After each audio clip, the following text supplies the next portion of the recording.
Hey there, I'm Pastor Brian, and it's time for Questions from Kids. Oliver from Johnson City, Tennessee asks, Does God protect us today? Oliver, yes, he does. God protects us, but we're going to have to unpack what it means that he protects us in a second. We see in today's Bible story, the story of Nehemiah, how God led his people back to return to Jerusalem and rebuild the city walls in an amazingly quick period of time, by the way. Why this was significant was this. First of all, it's God making good on his promise to get his people back into the land, but also the city walls were for protection.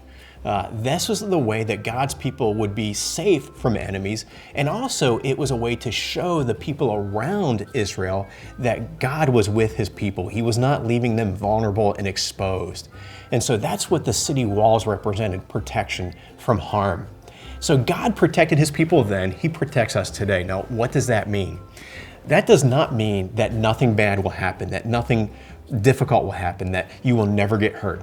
Sometimes God even brings pain into our lives. He brings hurt into our lives because it's the greatest good for us.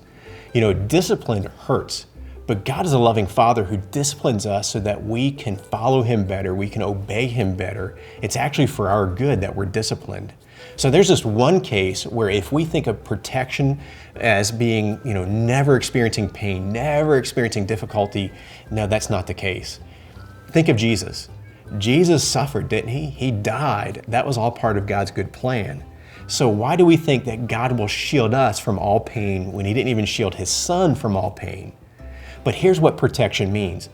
It means ultimately God protects us from the ultimate consequences of our sin, separation from him, and spiritual death.